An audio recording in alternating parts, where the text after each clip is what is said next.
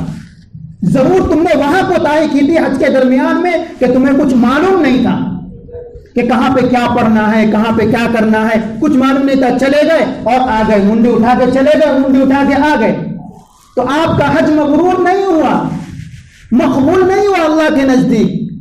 کیوں؟ آپ نے اس کے حقوق ادا نہیں کیے، آپ نے لوگوں سے معافی مانگ کے نہیں گئے، آپ نے لوگوں کے جو مال ہڑپے تھے وہ دے کے نہیں گئے، تو کیسے حج مبرور ہوگا، کیسے حج مقبول ہوگا؟ اس لیے فرشتہ کہتا ہے لا لبیک ولا سعدیک، یہ بار بار آواز لگاتا ہے اللہ لبیک اللہم لبیک لبیک اللہم اللہ، اور اللہ کے فرشتے کہتے ہیں لا لبیک ولا سعدیک لا لبیک ولا سعدیک، تیرا آنا نہ مبارک ہو، تیرا آنا نہ مبارک ہو، تیرا آنا نہ مبارک ہو، تیرا حج قبول نہیں، اس لیے کہ تیرا مال حرام ہے، تو نے حقوق لوٹ کے آ رہا ہے تو۔ اور جب کوئی حلال مال سے، اپنی گاڑی کمائی سے، خون پسینے کی کمائی سے حج کے لیے جاتا ہے اور وہ ایک مرتبہ کہتا ہے لبیک اللہم لبیک، تو فرشتے کہتے ہیں تیرا آنا مبارک ہو اور تیرا لبیک مبارک ہو۔ اس لیے حضرت زین العابدین رضی اللہ تعالی عنہ حضرت حسین کی اولاد میں سے ہیں، وہ احرام باندھتے، احرام باندھنے کے بعد جب پہلی مرتبہ لبیک اللہم لبیک کہتے تو ان کی چیخیں نکل جاتی اور چہرہ زرد پڑ جاتا اور بے ہوش ہو جاتے کہ کہیں اوپر سے آواز نہ آئے کہ لا لبیک ولا سعدیک، تیری حاضری مقبول نہیں، تیرا آنا نہ مبارک ہو۔ ہمارے اکابر و اسلاف میں یہ تھا کہ وہ ڈرتے تھے کہ کہیں ایسا نہ ہو کہ کروڑوں روپے، لاکھوں روپے ہمارے یوں ہی برباد نہ ہو جائے۔ اس لیے پچھلے جمعے میں آپ نے سنا کہ حج کو جانے میں ایک زمانہ ایسا آئے گا کہ لوگ حج کریں گے، ہمارے حضور صلی اللہ علیہ وسلم نے فرمایا میری امت کا مالدار طبقہ حج اس لیے کرے گا کہ علماء طبقہ حج اس لیے کرے گا کہ وہ شہرت و ناموری کے لیے، اور مالدار طبقہ تجارت کے لیے، مالدار طبقہ تجارت کے لیے حج کرے گا، اور علماء کا طبقہ شہرت و ناموری کے لیے، فلاں مولانا اور مفتی صاحب 5 حج کر لیے، اور وہ دوسروں کو بولتے پھر رہے الحمدللہ ابھی تک میں نے 5 حج کیا ہے، 6واں کا ارادہ ہے، تو وہ کیا کر رہا؟ وہ ریا کر رہا، دکھاوا کر رہا۔ الحمدللہ ابھی تک میرے 4 عمرے ہو گئے، 5واں کا ارادہ بن رہا، حالانکہ سامنے والا پوچھا بھی نہیں، اینے بتا رہا۔ تو ریاکاری جسم کو کہتے ہیں، دکھاوا، شہرت، ناموری۔ اور آپ صلی اللہ علیہ وسلم نے فرمایا کہ میری امت کا مالدار طبقہ، یہ آپ صلی اللہ علیہ وسلم نے فرمایا، صحیح الفاظ یہ ہے کہ میری امت کا مالدار طبقہ سیر و تفریح اور گھومنے کے لیے جائے گا۔ کہاں؟ بیت اللہ، چلو گھوم کے آ جاتے ہیں، اللہ کے گھر کو دیکھ کے آ جاتے ہیں، اور کوئی مقصد نہیں ہوگا گھومنا۔ جس طرح لندن نہیں گئے، پیرس نہیں گئے، امریکہ نہیں گئے، یا ممبئی کے ساحل پر نہیں گئے، کہاں چلے گئے؟ بیت اللہ چلے گئے، وہاں سے گھوم کے آگے، کچھ فرائض نہیں معلوم کہ وہاں پہ فرض کیا ہے، واجب کیا ہے اور سنت کیا ہے، کیا کرے تو حج ٹوٹ جاتا، احرام ٹوٹ جاتا، کچھ نہیں پتا، جا گئے اور وہاں دیکھ کے آ گئے، تو ان کا حج مبرور نہیں ہوا، کیونکہ اس کو کچھ معلوم ہی نہیں تھا نا، پیسے جمع کرا، لائن لگایا، لائن لگا، چلے گئے، آ گیا۔ اور آپ صلی اللہ علیہ وسلم نے فرمایا میری امت کا وسط طبقہ، کہ جو مالدار بھی نہ ہو اور غریب بھی نہ ہو، وہ تجارت کے لیے جائے گا، اور علماء طبقہ شہرت و ناموری کے لیے جائے گا، اور غریب طبقہ بھیک مانگنے جائے گا۔ وہاں پر لوگ دل کھول کے خرچ کرتے ہیں، بہت پڑیں گے، بہت مال آئے گا۔ اس لیے آپ دیکھیں گے کہ سب سے زیادہ ہندوستان اور بنگلہ دیش کے لوگ، بلکہ ہندوستان سے زیادہ بنگلہ دیشی لوگ اور انڈونیشین لوگ وہاں جاتے ہیں صرف بھیک مانگنے کے لیے۔ وہاں کی حکومت پریشان ہے، ان کو پکڑ پکڑ کے رکھتی ہے، بھیجتی ہے، پھر یہ لوگ پتہ نہیں کیسے پہنچ جاتے ہیں۔ تو یا تو پورے سال وہاں کام کرتے ہیں اور حج کے موقع پر حج کے ارادے سے چلے جاتے ہیں، اور خوب بھیک مانگتے ہیں، اور سالوں سال کی کمائی ہو جاتی ہے ان کی۔ اور کوئی مقصد نہیں ہوگا گھومنا، جس طرح لندن نہیں گئے، پیرس نہیں گئے، یا ممبئی کے ساحل پر نہیں گئے، کہاں چلے گئے؟ بیت اللہ چلے گئے، اور وہاں سے گھوم کے آگے، کچھ فرائض نہیں معلوم کہ وہاں پہ فرض کیا ہے، واجب کیا ہے اور سنت کیا ہے، کیا کرے تو حج ٹوٹ جاتا، احرام ٹوٹ جاتا، کچھ نہیں پتا، جا گئے اور تو یہ حج مقبول نہیں ہے، حج مبرور نہیں ہے۔ ہمیں حج کو جانے سے پہلے تمام اس کے آداب اور تمام اس کی رعایتیں اور مستحبات اور سنن کو ہمیں پرکھ کر جانا ہوگا، معلوم کر کے جانا چاہیے۔ بغیر معلوم کیے آپ چلے گئے تو پھر کہیں پر کوئی کوتاہی ہو گئی تو کون بتائے گا؟ وقت ہو گیا ہے۔ آپ صلی اللہ علیہ وسلم نے یہ بھی فرمایا، اگلے جمعہ بھی انشاءاللہ اسی پر اگلے جمعہ بھی حج پر ہی بیان ہوگا، اگر حالات حاضرہ پہ کوئی ٹاپک نہیں آئی تو۔ ایسے بھی حالات حاضرہ پہ ٹاپک تھی لیکن اس کو میں نے مؤخر کر دیا۔ ایک صاحب نے کہا کہ ایک فتنہ ہے جو شکیل بن حنیف کا ہے، اس کے شکنجے میں اب تک 10,000 نوجوان لڑکے جا چکے ہیں، اس نے مہدی ہونے کا اعلان کیا ہے۔ بھائی تم مہدی ہے تو چھپا کیوں پھر رہا؟ اگر تم مہدی ہے تو چھپا کیوں پھر رہا؟ پہلے تو یہ ہے کہ بھائی مہدی مکے سے ظہور ہوگا ان کا، وہ آپ صلی اللہ علیہ وسلم نے فرمایا کہ ان کا نام میرے ہم نام ہوگا، ان کے والد کا نام میرے والد کا نام ہوگا، میرے والد کی طرح نام ہوگا، اور ایک روایت میں کہ اس کی ماں اس کی والدہ کا نام بھی آمنہ ہوگا، اور ایک روایت میں کہ حضرت حسین کے اولاد میں سے ہوں گے۔ تو بھائی تو ہندوستان میں پیدا ہوا، تیرے باپ کا نام شکیل ہے اور تو خان یعنی پٹھان خاندان سے، پھر کیوں اس طرح نوجوان خصوصاً اسکول کالجز کے جو طلبہ ہے اس کے شکنجے میں جا چکے ہیں؟